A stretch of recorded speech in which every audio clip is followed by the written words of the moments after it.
flows through, and now all of a sudden we create an emotional dam.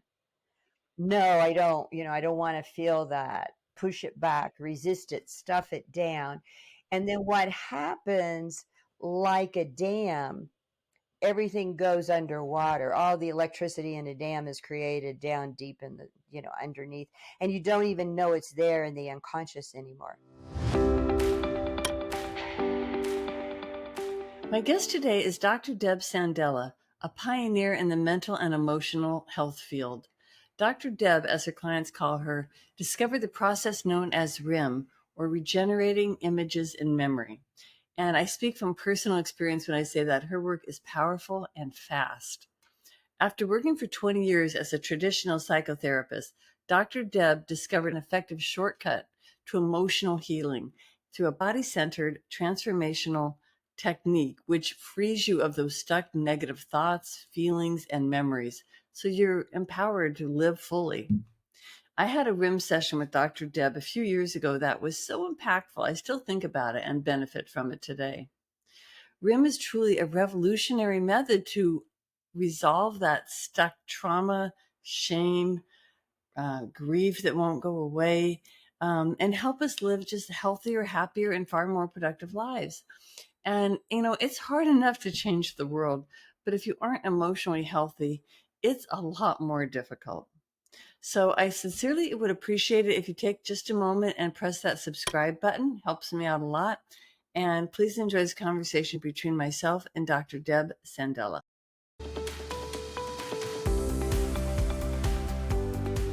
Hello, Dr. Deb Sandella. How are you? Hello, Deborah. I'm good. I'm so happy to be here. I so appreciate you coming on the podcast. You're one of the people that I've been very eager to speak with because I've had such a great personal experience with your work before, and I just feel the great need to share it with the world as broadly as I can. So really, really very much appreciate you being here. Thank you. So, I started listening. I read your book long ago, but I listened to it again recently, and I'm so glad that it's on Audible. Or I think it was free, even if I recall. So I don't know on why. Audible could be. Yeah, so It that could was be. nice. But it's called Goodbye Hurt and Pain. I don't know if there's is there a subtitle? 7 Simple Steps to Health, Love, and Success. Well, that's right. It is such a great book. And unlike many sort of self-help books, it is so deep and so lodged in science and in your deep experience as a psychotherapist. So why don't we start by you describing like what your background is and then how you switched to sort of developing this RIM technique that is so useful, and we'll talk about it in depth. So. Okay, sure. So I was a traditional psychotherapist, and my background is a master's in psychiatric nursing and a doctorate in human communication. So it's a different perspective, which I think actually contributed to creating RIM or discover. It's really more of a discovery. So back in 1995, my brother woke me up in the middle of the night because my dad had a cardiac arrest, and he was in ICU. The nurses were calling and saying that his blood pressure wouldn't hold, and they'd given him all the medications they could, and it still wasn't holding. They didn't think he would live through the night, and they wanted us to agree to a no resuscitate. Oh, before you even got to see him? Yes, yes. Wow. And I had, as I said, I started as a nurse. So I understood all this, but I had this really strange reaction as I really got angry. Like, how can they ask this? They don't even know who he is. I mean, it was this very personal, raw Visceral. response. And I said no, which was so out of character, because I understood that. But there was something else that kind of took over. It was almost like I was responding from a very intuitive place. And as I walked away from the phone to go back to bed, I had this spontaneous image or vision, whatever you want to call it, of my dad walking off to the horizon. And there I was yelling at him how I was not ready for him to go and how mad I was that he was leaving. And so then all of a sudden he paused and he turned around and he looked at me. And the first thing, of course, that was really noticeable is he was a feisty Italian, a little feisty Italian guy. And he had this serene look on his face that I'd Oh, never seen wow. Yeah. before. And he said, okay, okay, babe, I didn't know you felt that way. And it was like all of a sudden, then he disappeared. But it was like all this anger in my body just drained away. And I kind of felt like a noodle. Like, this is just in my mind, But isn't you were it? awake. You were fully awake when I I was mean, fully you just awake. saw this image. Wow. Yeah, and it all had a life of its own. There, I mean, this was like totally spontaneous, and so I didn't understand it because it's like, what just happened?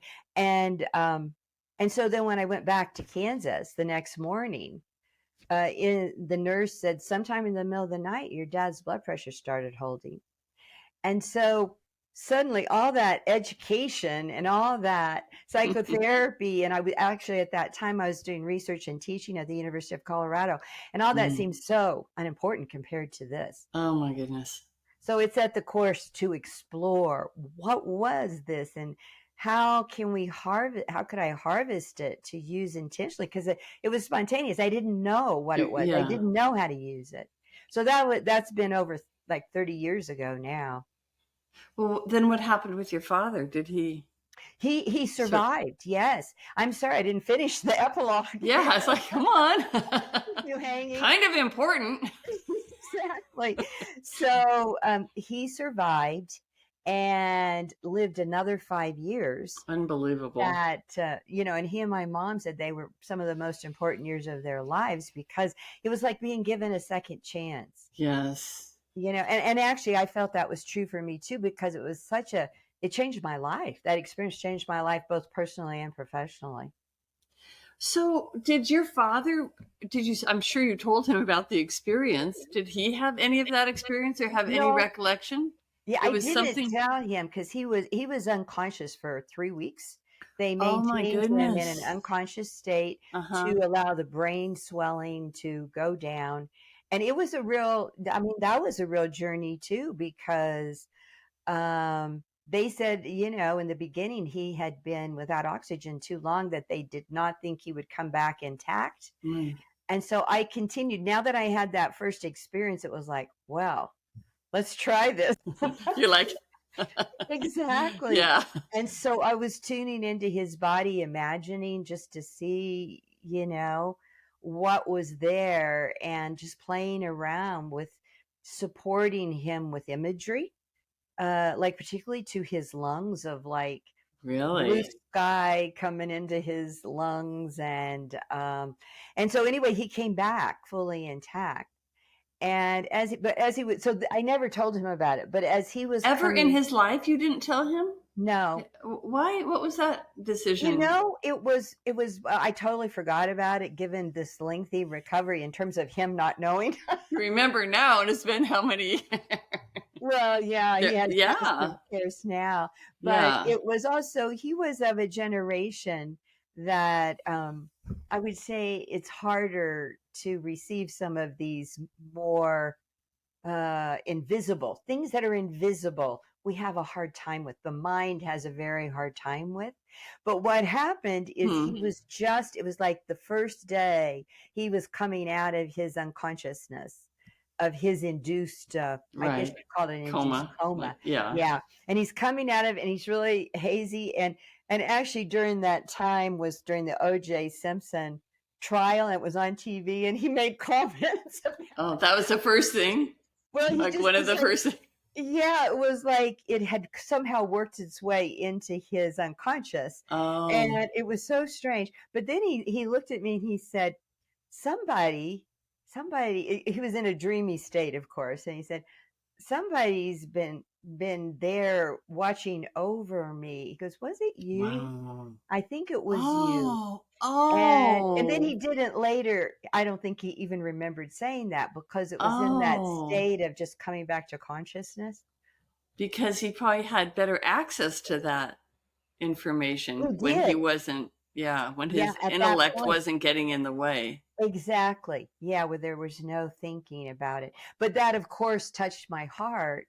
And I didn't say anything, but it Maybe touched that's all my you heart. needed to know, you know? Yeah, it That's felt like very, it. It felt complete to me. I didn't need that to be known by him, I understand. you Yeah, it's know. interesting. It But so now you had, later later with RIM, I need people to know, but yes, that is so you had already been a psychotherapist for what, a decade or two by then or more? oh, Or, yeah, over 20 years.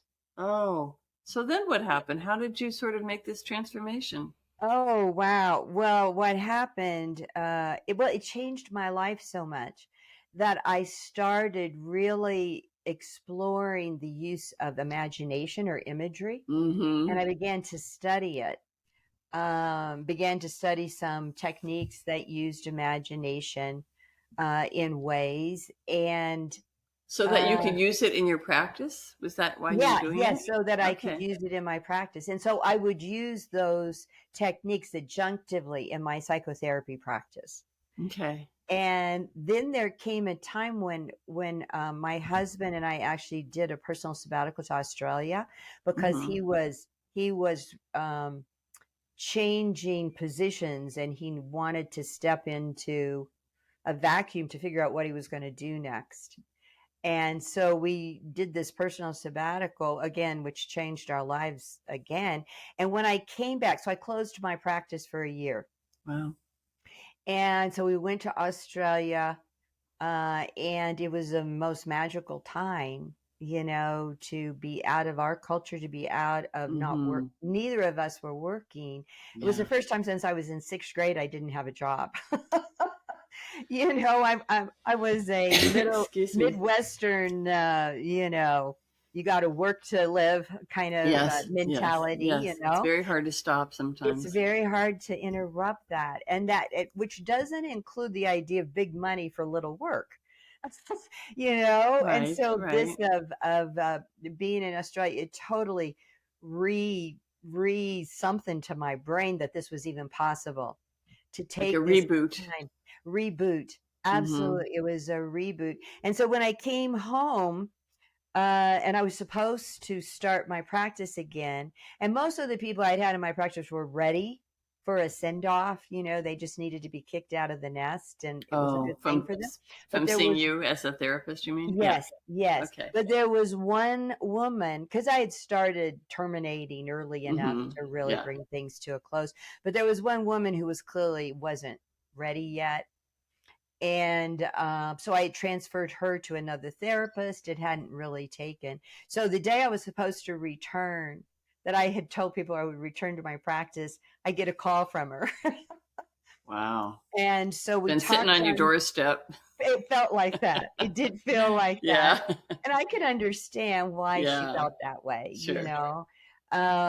And so I called her and we talked for 20 minutes. I went to hang up the phone, and I got this voice, this spontaneous voice in my head that said, and it wasn't my voice, but it's like, whose voice, who said that? One of those kind of voices that I Hmm. think of as actually true intuition. And it Mm-hmm. said, if you go back to doing what you used to do, you'll get sick. Wow. And it was like, what? Who said that? I mean, this was just, it was just totally, uh, if you believe in those divine revelations, it felt like that. It Well, it was, seems that you're very naturally in tune, you're an intuitive person, and maybe we all are. But you did that experience with your father validate your intuition or this side of you that maybe you hadn't yeah, listened to before as much? I think that's been a lifelong process Yeah, yeah. of listening to intuition, Mm-hmm. because the problem is that intuition is illogical and invisible. Right. Like And emotion. yes, just like emotion, Yeah. exactly. So it feels very risky to the mind. It feels like, oh, that would be stupid. Mm-hmm. The mind says that, Right. that would be Yes. stupid. Listen to me. The mind, Right. we have two minds, and there's actually a two minds theory, that one is the reasoning mind and one is the Mm-hmm. intuitive mind, and Mm-hmm. they operate separately. They're different. And actually, in RIM, what I have learned is it's all about creating their interconnection in a smooth way, or a whole brain process rather than Mm-hmm. right brain, left brain. Yeah, that's Um, I was surprised when you said they're separate, but they are separate. You're just finding ways to make them right. Operate in to operate together. intersect, help each other. Yeah. Because the way that they're separate is they're in different parts of the brain, and Physically they are. physically, Yeah. yeah, they're in different areas. And also, the reasoning brain is verbal.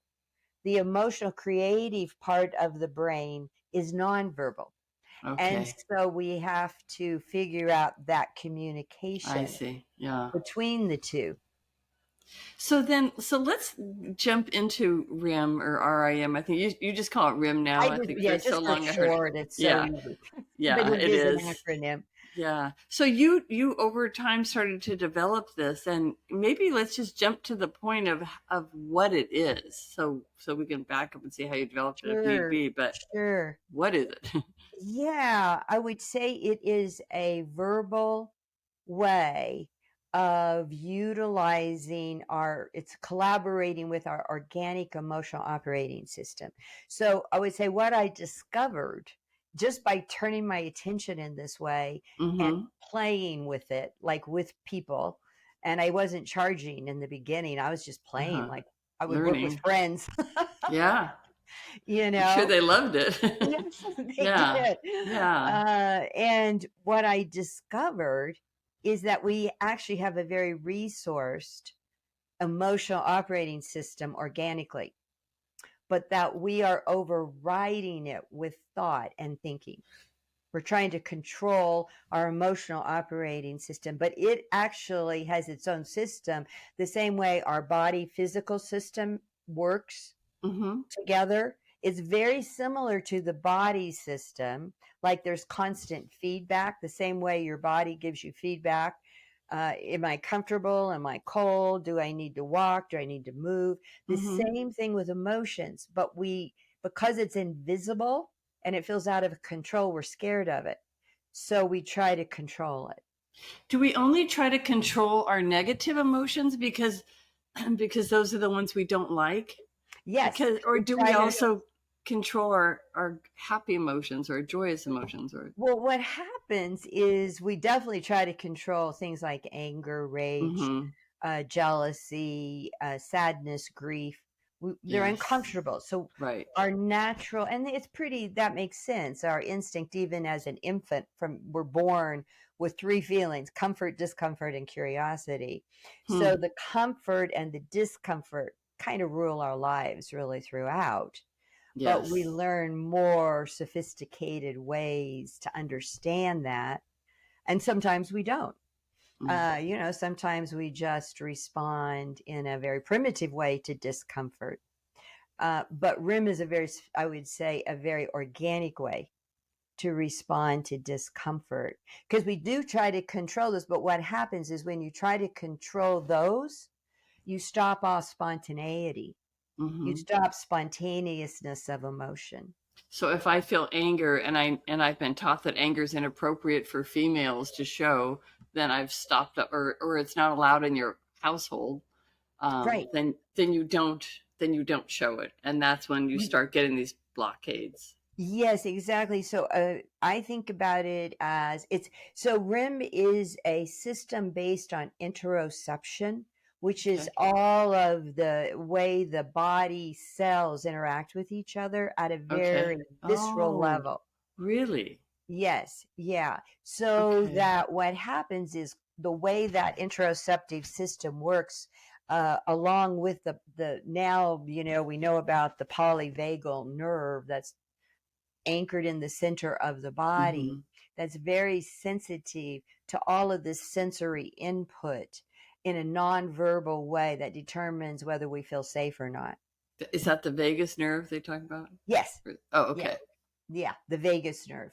And Okay. so all of that is bringing like uh we constantly have emotion flowing through us in each moment Mm-hmm. through the body in an interoceptive way. And much of the time it's unconscious. We're not actually conscious about it or of it, but we can become conscious of it if we focus on it. So what happens, I think of it as a river of this emotion that is flowing through the body, like a river that it is supposed to flow through, bring us information and flow on down the river. It expires naturally. But Uh-huh. what happens when, let's say, I was taught as a woman, it's not okay to be angry, Mm-hmm. then anger comes in. And anger really is an important emotion because it can alert us to potential danger. Right. So it flows through, and now all of a sudden we create an emotional dam. Okay. No, I don't, I don't want to feel that. Push it Yeah. back, resist it, stuff it down. And Right. then what happens, like a dam, everything goes underwater. All the electricity in a dam is created down deep in the, underneath. And you don't even know it's there in the unconscious anymore. Okay. Does that So make sense? yeah, so that you keep feeling it, but over time I'm thinking, so that might happen at the beginning, but then you have a lifetime of this. So are you is this when you start manifesting or displaying Symptoms? illness or It panic can. attacks or, Yeah. other Or, physical mhm, manifestations? absolutely Because one time anxiety. wouldn't do that, right? One or Uh, 10 times might not do that. Oh, no, yeah. No, that wouldn't create a deep physical problem. But yeah, if it just goes underground and it keeps building greater tension and Mm-hmm. it's never dealt with, and Mm-hmm. because you now don't even know it's there, but it's Right. underneath there, and it could be creating like weight issues, anxiety issues. It could be creating all kinds of fear. It can create Mm-hmm. fear, doubt, self-doubt, headaches, stomach aches. Because what happens is when we have a feeling that we're not feeling, it gets turned, the hormones, the stress hormones that are created from that Mm-hmm. get turned back on us because they're not being dealt with or expressed Oh, or oh, processed. okay. That's interesting.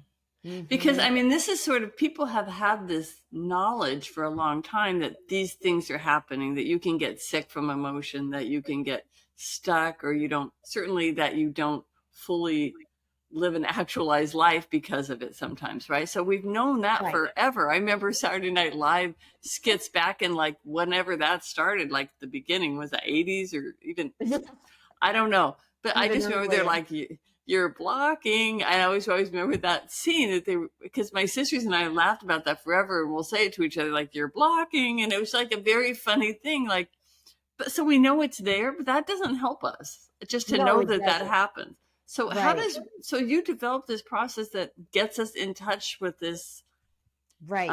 and maybe before you talk about the process, which is just fascinating and enjoyable, which most therapy isn't, I don't think. Um, it's can we? I'd like you to talk a little bit about the cures. I guess I don't want to say cures, but the results that you've gotten from it, because you've seen people who physically overcome illness that you've worked with RIM, right? Right. And Right. literally that, but that's so tangible. But also people that you've probably lots of people that you've seen overcome emotional just blockage, that maybe didn't become physical yet, but just helps them enjoy life more. Right. Or physical, and particularly trauma. It's very effective with trauma very quickly, which makes, so we've worked with veterans as well. Uh-huh. Uh, I can remember working with a woman who was in the explosion for the Boston Marathon bombing Oh, right. and wasn't Huh. healing. So she wasn't healing because she had an implosion Uh, injury. okay. And we can imagine the level of what an implosion imprint on the body would leave of trauma that Mm-hmm. is pretty severe. So she had had 125. The most commonly used technique right now is cognitive behavioral therapy, Okay. and is about thought. So in comparison, so thought, changing your thoughts so you can create a different feeling, but you have to use willpower to do that. So we start with the raw emotion and work, it takes us to the source in the body, like where that emotion's stored in the body, and Mm-hmm. then that gets unraveled, which creates different thoughts. So she had had 125 CBT sessions and What was is still that? just, CBT. oh, cognitive behavioral therapy. Oh, okay. Like a regular Yeah. traditional therapy, sort It's of. a little bit different than Okay. traditional, but it is talking about. It is Yeah. all talking about. Yeah. And so after 2 RIM sessions, her whole healing trajectory changed.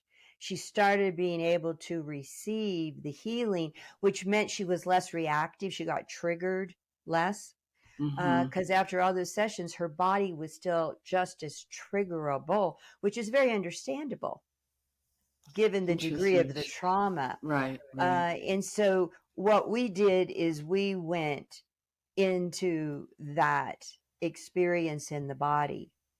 And in that experience of what was happening in the body, um, she actually went back to an earlier memory of trauma Hmm.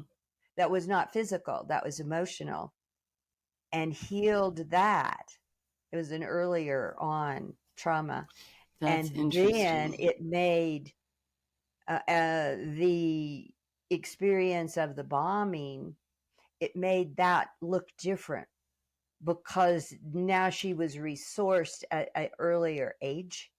So interesting, really, because I feel Mhm. like that I can point to my own lived experience of that we don't like she might have thought, I think anyone would think that it was the trauma, and it was in large measure the trauma from that Mhm. implosion, but had she been fully healed when that happened, it may not have hit her that way, Right. right? Exactly. That's Yeah. right. And we know that trauma is cumulative. We know that people who have had previous trauma are more susceptible to soaking Yes. up secondary trauma, like through television, even. Yes, that's so Mhm. interesting. So it really does, and nobody really wants, I don't think, very few people I would imagine want to go back and say, oh my gosh, why do I have to look at myself when I was 3 or 5 or 8 or 10? I'm not, that's no longer relevant in my life. But if it's still feeding the future, the current and future Right. issues, it really feels like it needs to be done in order Well, to the live way, yeah, I always healthfully. say the way we look at it in RIM, at the RIM Institute, is that if you have a memory, an emotional memory Hmm. that has not been processed, that was traumatic, or had some kind of negative outcome or negative belief about yourself, Hmm. that is still stuck in the body, Hmm. it has a charge. And it's like that charge is magnetic to attract future Oh. similar experiences. Hmm. And And that's a so, physical thing. That's not a right. hypothesis. I mean, it physically has a charge that you Right. could measure. Yeah, Yeah, it's interesting. not you're thinking about it, and you're not, it's not a in any way a thought process or Right. a linear process. It's totally at the unconscious level.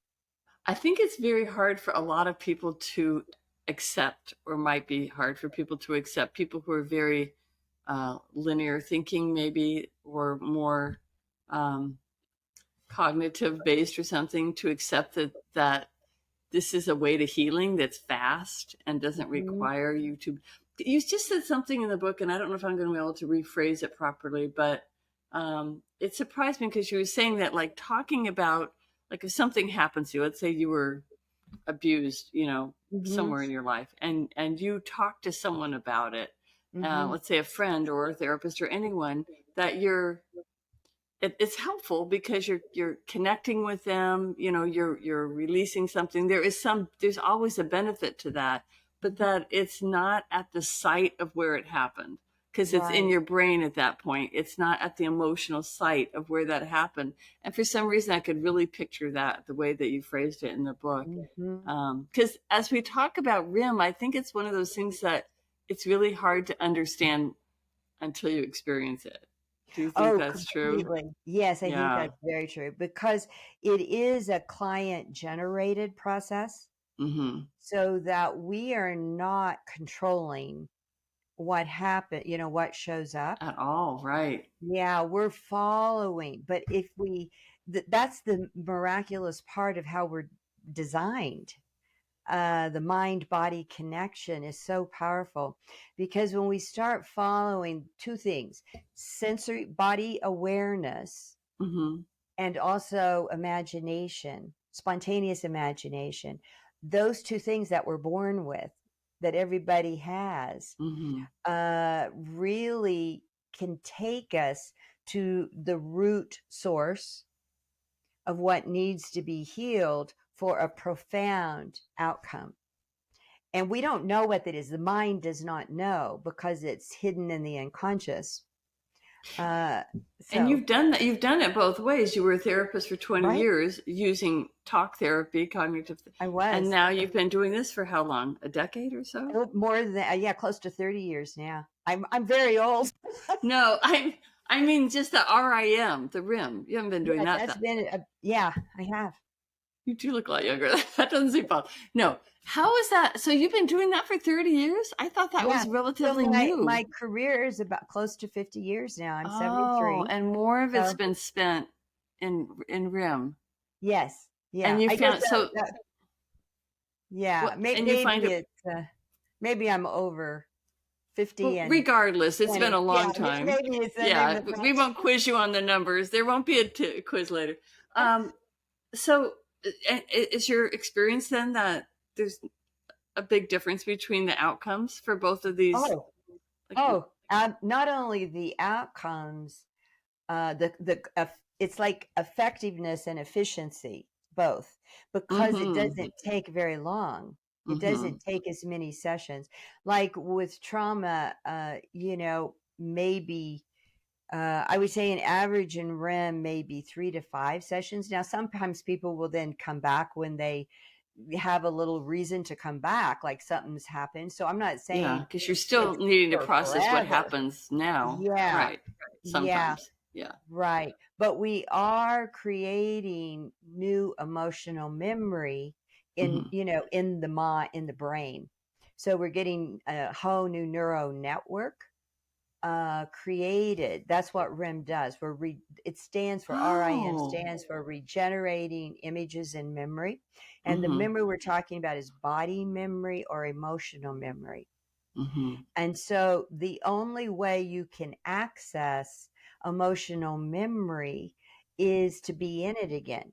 So as you remember it and you're in it, it opens it up and makes it jiggly or biochemically destabilized. mm-hmm. So now it can be changed and things deleted or replaced and resaved. It's kind of like on your face of Editing your it. cell phone. Yeah, Yeah, you edit something and then save it in a better way, edited right. way. That's a great analogy. You use a lot of good real life analogies to explain how it works. I've noticed in your book, like uh, what's the automatic cleaning oven cleaning? Right, Can you explain that? self-cleaning Yeah, emotional self cleaning oven. oven. Yeah. Yeah, because once you have a new way of processing things, you don't have to redo it all the time, right? Right.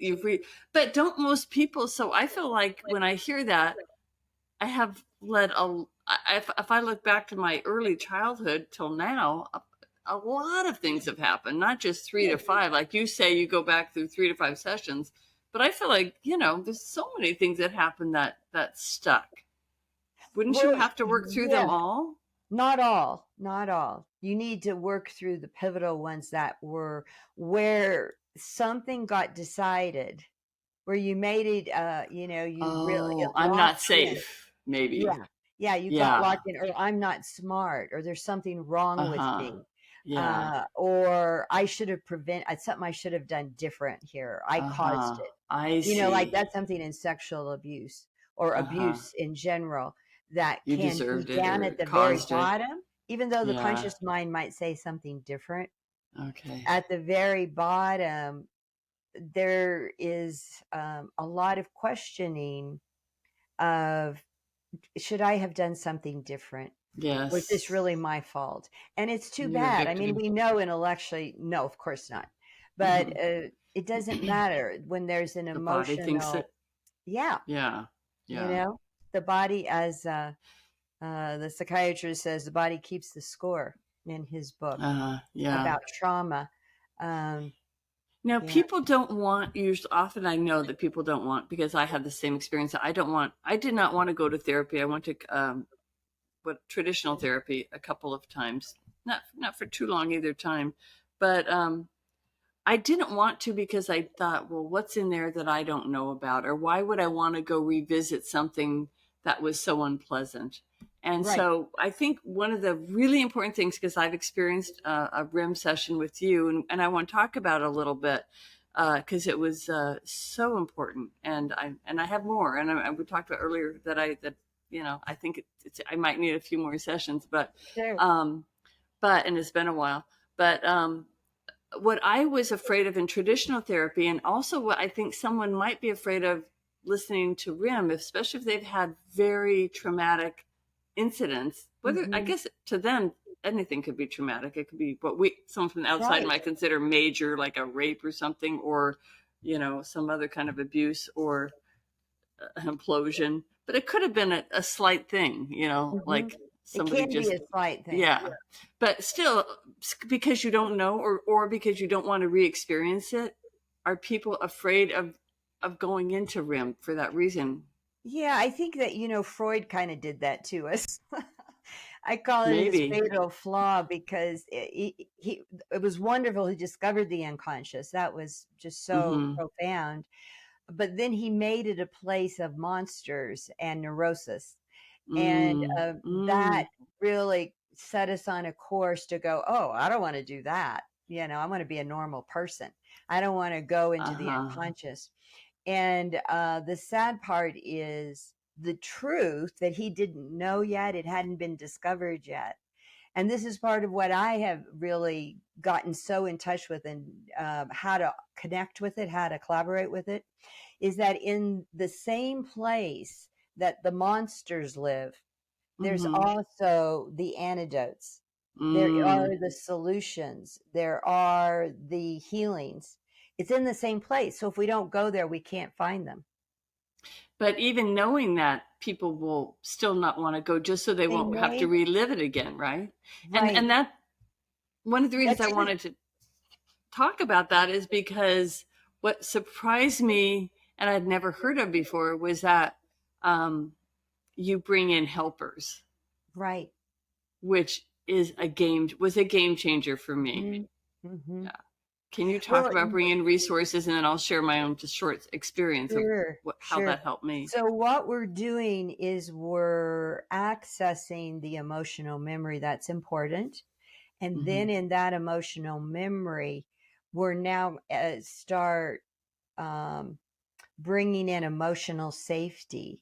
And one of the ways we can bring in emotional safety is with we call it a virtual resource.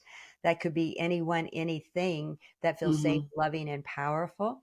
And it's just amazing. Grandparents who have passed show up, pets who have been so close to people Oh, show up, even current pets or past yeah. pets. Yes. And sometimes spiritual figures show up. I mean, it can be anything or anyone. Sometimes it'll be an animal that I can remember one woman was really needing to be in touch with her fierceness. She Okay. left herself like she really let herself be exploited, Hmm.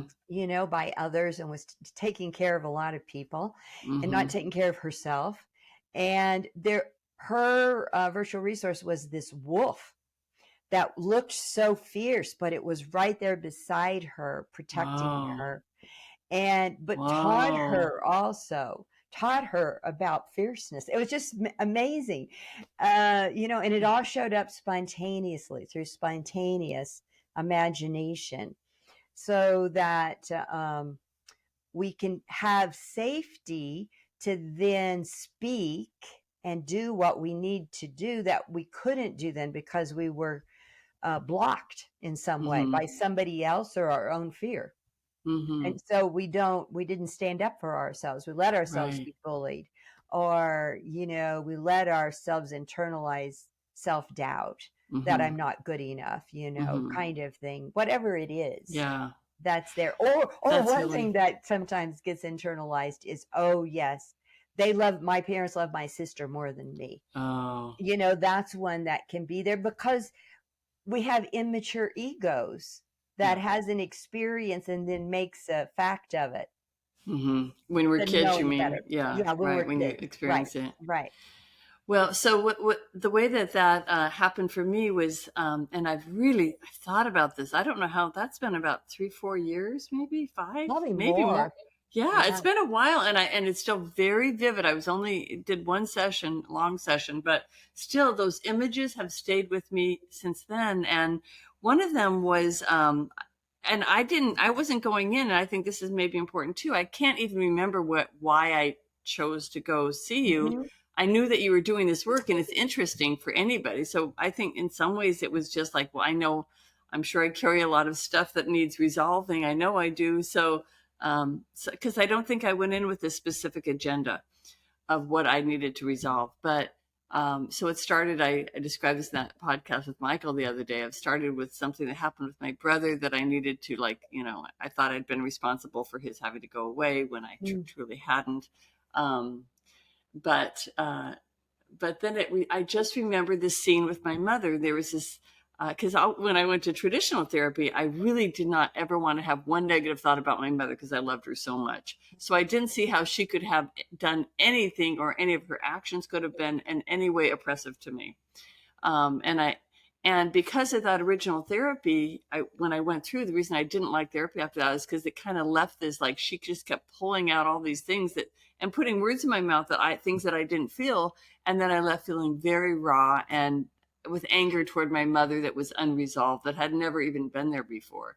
So when I came in to see you again, I wasn't going to talk about my mother, but I was able to stand and talk to her. And I went back, and I don't remember, there was a color and I'd like to talk Hmm. about how you kind of start that out with, like, I don't know your wording, but with color and feelings. And I remember the skirt, I came up with this color sequence in my body that I felt or could see. Hmm. And it turned out to be a skirt that she actually had. And I was like Hmm. 7 years old, and my sister, I'm the fifth out of six, and my sister was born 7 years after me, and so I was just turned 7. The baby came home, and my mother wasn't paying any attention to me, and it had already been a problem because of other things that have happened in my family with um, anyway, different things that she hadn't been that available anyway. And so this was kind of the point at which it turned. And I Hmm. remember standing there, and you're like, what do you want to tell your mother? And what I wanted to tell her was that I'm here, look at me. And all I could see was her skirt. I couldn't see her face. I couldn't see anything but this skirt. And I was like, I can't tell her. And you said, who would make you feel safer? And I'm like, Tommy, this friend of mine, Tom. Um, who I trust with everything. And so he's next to me, and I have some confidence to say things that I couldn't say otherwise. But I still couldn't do it because I didn't feel like my mother was protected. So then you're like, I don't want to hurt her feelings, and Yeah. I'm only like 6 or 7, and I'm like, I don't want her to feel like she could not take care. So Sure. then you say, well, who would she bring in? Who would make your mother feel safe? And I'm like, Jen, her sister Jen is like her best friend. So now I'm supported and my mother's supported, and I can express to her, I need you more. You have a new baby. You're not here for me enough. And it was really good. And I've thought back to that scene a million times since then. And I would never have gotten something like that in traditional therapy, where I actually had the courage to say something that was very necessary thing for me to heal, that. And then Yeah. she expressed to me, I love you very much, and I have a new baby, and I'm sorry, and I'll make you. I don't even remember what she said, but it was very Yeah. helpful. So that's Yeah. really the point that I wanted listeners to hear is that even if it's a scary thing or a thing that you don't know if it might be scary, Right. bring in helpers, and they bring in helpers, and really very conducive to healing. Really conducive. Yes. Yeah. Yes. It is that is one of the main principles in REM is to create a safety Mm-hmm. so that there is freedom. There's a feeling of freedom to move and act as you need Mm-hmm. to. Because that's what causes us to freeze and not like just move forward freely in our lives in various ways. Oh, yeah. And I Hmm. would think that a lot of people, if we're talking about current situations, like somebody Hmm. who's currently in an experience where they need to express their feelings to a boss or to a Hmm. mate or a child or anyone, that you don't want to hurt their feelings and that you don't want to hurt the relationship, and therefore you don't say things that would be healing to you to say. So I would think it could be helpful in a situation like that as well. Right, because what it does is it eliminates, like right now, in terms of reality, we think I have to say it to that person in person to work it through. Mm-hmm. And with RIM, you don't. So Uh, that sometimes I remember a woman who came in because of the relationship, a couple's relationship issue. And in her session, I don't remember all of the work that she did, but I know that when I followed up with her, she said wasn't having the issue anymore with him. mm. And Uh, but she only expressed it to you, but it not was to only to him. me. Yeah, well, it wasn't even to me, but it was in her session, I Right. would Yeah. say, because Yeah. it's She's a talking bit to herself. more, yeah, it's not like Personal. Yeah. conversational. Yeah.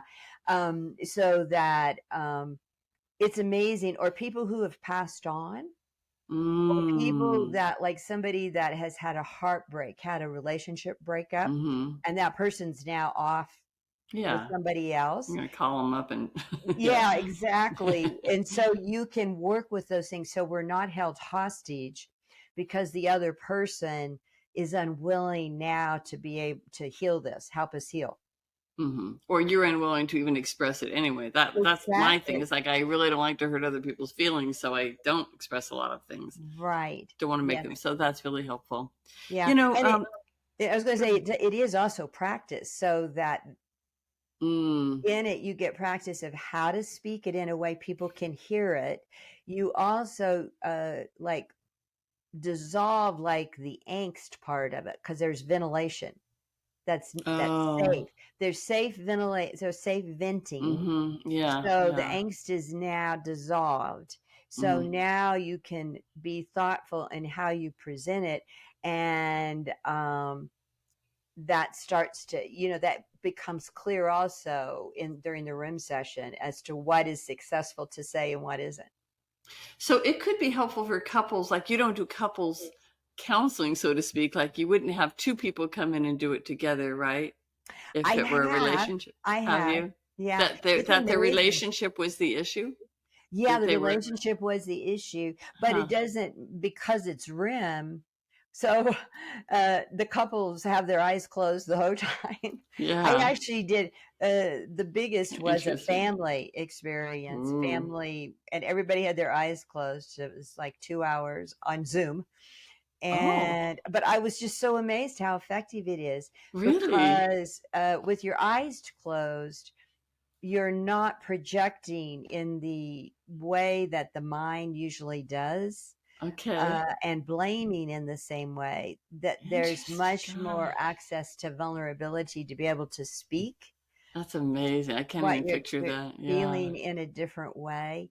And so what happened, what was so fascinating, so what you do is you get at the stuff that's beneath the surface, beneath Right. the thinking, Okay. and so the two women ended up like really being very strong and speaking things they had never spoken. And it was parents and adult children, college age Oh. children. And Oh. so the son and the father ended up both sobbing at different times. And the Oh. two women uh, actually shared their strength. at different times. And I thought, isn't that interesting? Because that's what was under the surface. Oh, that's so interesting. Yeah, yeah. The feelings Really that were buried were because of gender were opposite. very interesting. My goodness. So it just shows so much of what's beneath the surface, what we Totally. hide. Oh my goodness. I Yeah. mean, in the book you've talked a lot about I think it was anger, repressed anger, that you had really seen some remarkable healing, like physical healing things. And I don't remember if you had the healing experience with people that like their heart, because I think you said repressed anger was sometimes more linked to heart heart attack or stroke incidents, right?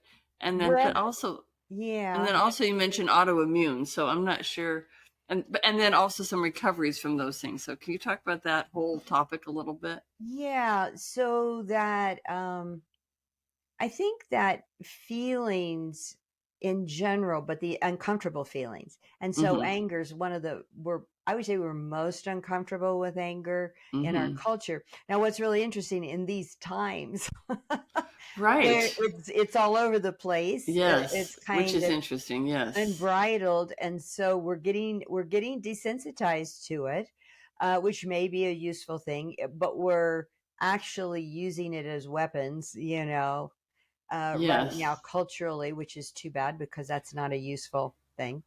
And also Uh, much more violence right now, tremendous Much violence that more hasn't been violent. there. So that, That's I don't know right. where what that has to do with repressed anger, but anyway, or Well, I think, anger. yeah, when our pain, so anger and sadness are two sides of the same coin. Hmm. It's just if you deal with the anger, then you dip down into the vulnerability where you Oh. can feel sad and hurt. Oh, so it's a Um, blockage. yeah, and Yeah. sometimes people, I would say they can flip flop.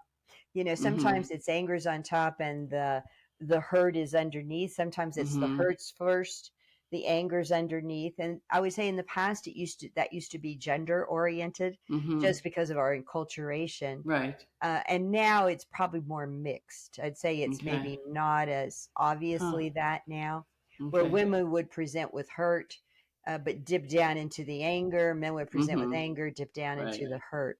Right. But as far as the healing part, can you talk about that a little Right, bit? right. So if anger, it's like that there is actually the native story that unresolved anger is like reaching into the fire of the anger, taking a piece of coal, hot burning Oh. coal in your hand and holding it. So all the time you're holding the anger, your body is getting burned, Hmm. that you're actually suffering Mm-hmm. because it's not a emotion meant to be a state of mind. You're not supposed to be angry the body's not designed to hold anger all the time. And what happens when anger goes underground and so it's constantly there to Mm-hmm. be triggered, Mm-hmm. we become resentful. And then resentment begins to color everything of how Okay. we look at life. And so with REM, because we're just allowing what needs to be worked with to surface, Mm-hmm. like we're not saying we're going to work with a specific thing. Right. We're going to see what surfaces, what the emotional operating system brings to the surface. Then we're right away, there'll be what is present that is not working, that shows up. And as you heal that situation, Mm-hmm. regardless of from whenever that was, Uh-huh. then you start going forward in a different way. And then you're more open to heal, to express anger. Because, we're getting desensitized to expressing But is anger. that then helping them physically though? Is I guess what my Yes, it question is. is. Yeah. Yeah, Yeah. yeah. So that you're creating a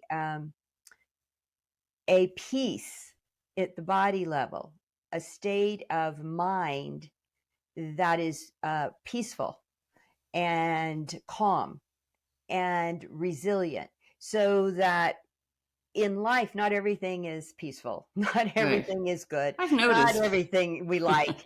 That's just the nature of how life is. So you are constantly going to have Right. things that challenge you. But Hmm. the resilience, when we talk about resilience, that's really about being able to deal with what Hmm. confronts you and Hmm. then process it and spring back to your full wholeness as a being, your full healthiness as a being.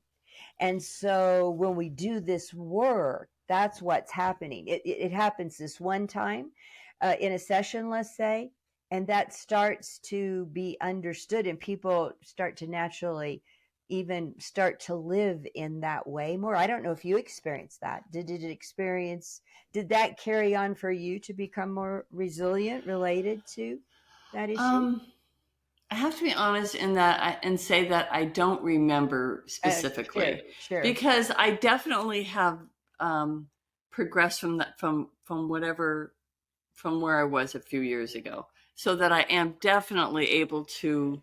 But I and probably what it did if I look because I hadn't thought about it, but when I think about what it did is it had me change my physical situation and remove myself from a physical situation, which then I felt like I took to be that I did better when I started healing and felt Yeah. had more resilience because I wasn't living in that situation anymore.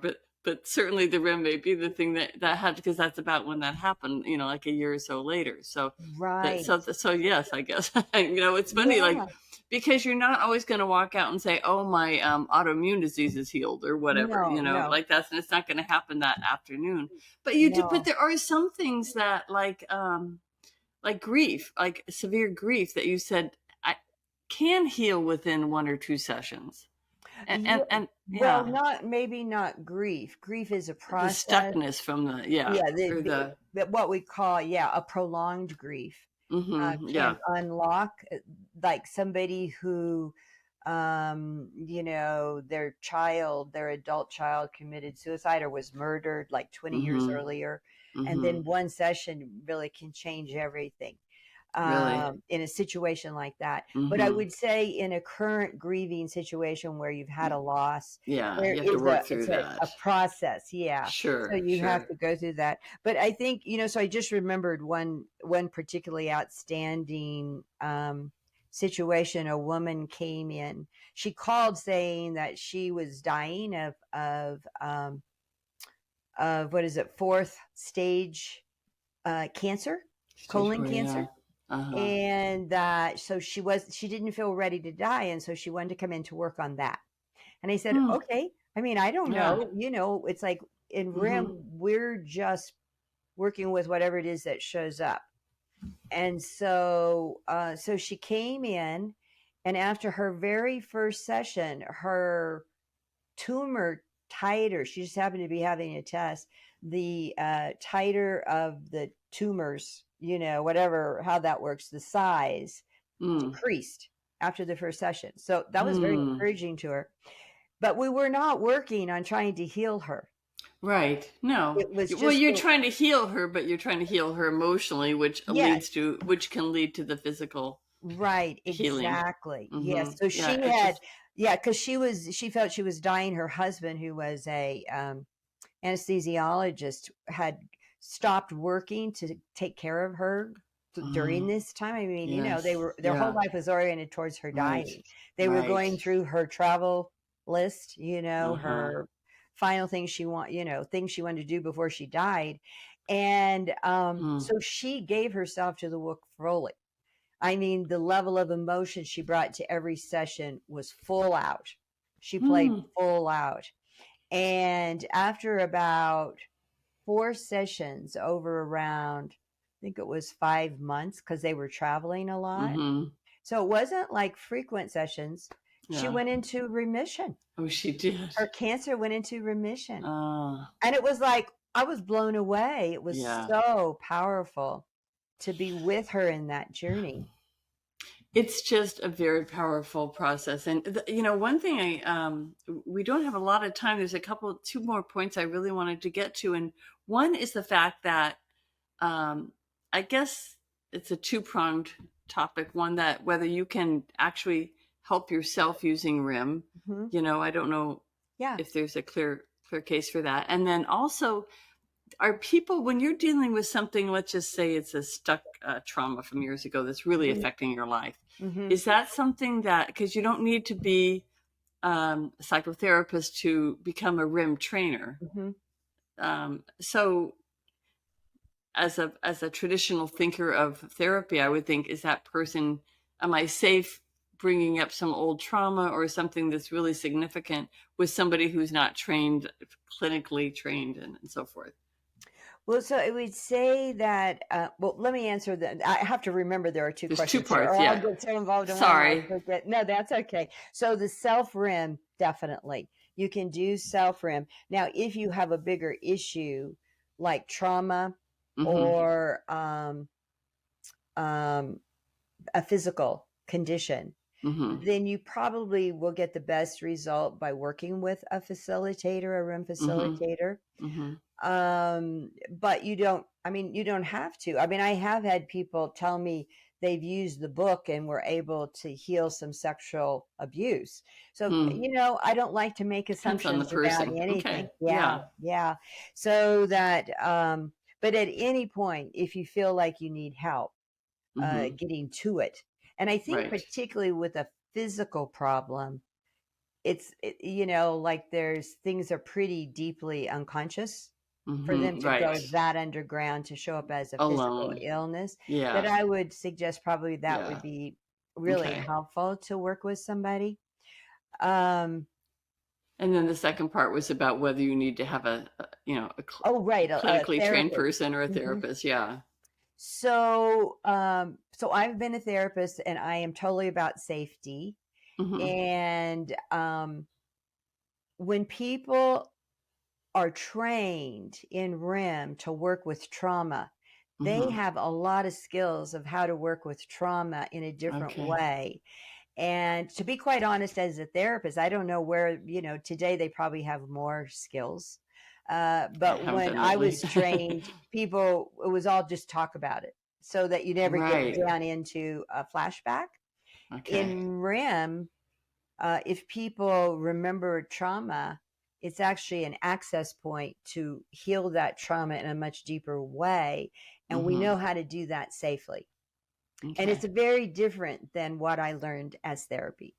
It's Okay. therapeutic, but it is not done as therapy. So the other thing is we do have a very clear um, guide that not to work with people who have serious mental illness unless Okay. you are a licensed therapist. Okay. And there are licensed therapists who also use RIM. Yes, So if you really correct. wanted to, you could do that. So where do people get help? I mean, are there RIM facilitators? Hmm. Well, you say you can do it. So you do it on Zoom as Right. well as in person. Yes, it's During very effective on Zoom actually because the client feels very safe in their own space. Yeah, it's interesting. Like my initial reaction would be I wouldn't like that as much, but on the other hand, yeah, you are in your safe spot already. Exactly. And so you Yeah. feel very free to do whatever you need. Otherwise, if you're like, say, in my office, then you're Mm-hmm. on my territory and it Right. doesn't feel the same. I've had people do both and decide to do the virtual. Well, as I told you when we were setting up the podcast, I was in your office when I did it, and I see your office, and it made me like a warm fuzzy feeling. So I know for me that was a really good experience. I kind of Good. I'm much more of an in-person person, but you Yeah. cannot, now here I am, how many thousands of miles away from you right now. So I would definitely Right. do it remotely because Yes. everybody's all over the place now physically. So we've got to kind of turn to those kinds of helps. And it's great that we can. It's great that we have access to that. So then what is the best way to go to the RIM Institute like website, which I'll put in the show notes, but is that the Mhm. best way to find a Yes. facilitator? Yep, there is. That is. So we have a Mm. directory of Oh, certified RIM facilitators because there's different levels hmm. of training, Okay. and those levels are made very clear Okay. in the directory. And then each person, each facilitator has its own page of what their philosophy is and how they approach things, and then their Oh, contact information, okay. so that you can pick and choose. And that's also where you could learn to become a facilitator if you so chose, is through Correct. that same site. So what's it? Can you just say what the website Oh, yes, it is. is, and then It's I'll put it on there too. sure. It's REM, RIM Hmm. Institute, INSTITUTE.com. Okay, riminstitute.com. All right. Mm-hmm. I feel like I've just had a therapy session, a good one. Even though we didn't, I feel like I did, just because you have such a lovely way of being. Oh, thank And you. Thank you, Deborah. you project so much safety just in your persona. So I think, and a lot of times I think that's true with a good therapist too, that you feel Yes, like you'd want to be around them for some reason. So yes, that's wonderful. So I think this can help people. I just want people to also know that, I mean, this is for anxiety, this is for grief, this is for those kinds of trauma, for all those types of things, but also for growth, right? If you yes. want to become a leader and you're not good at leading or something, Mm-hmm. I don't know if it's been used as much for that, but just to say that there's a side that if you're not struggling, you can still use it for personal That's right. growth. Yeah, that Yeah, there are sometimes people bump up against not feeling like, well, who am I to do this or to be big enough or to the step imposter into this syndrome kind power? of thing. Yeah, Yeah, kind of like yeah. exactly. Yeah. In fact, we have a master student right now doing research with imposter syndrome, using RIM Mm, with imposter syndrome with women in tech.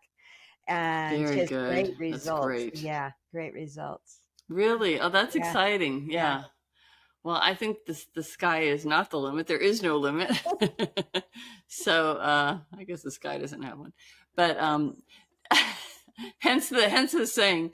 But Deb, thank you so much. This has really been helpful, I think, to me, and I think it will be to everybody. And I think you'll be getting a phone call from me soon. So Well, it's certainly welcome. part two. Yes, yes. Well, it's been wonderful to be with you, Deborah. I so appreciate it. It's lovely All to be right. together again. Maybe we'll run into each other on the path one of these Yes. days. All right. Take care. You All right. too. Thank you. Bye bye.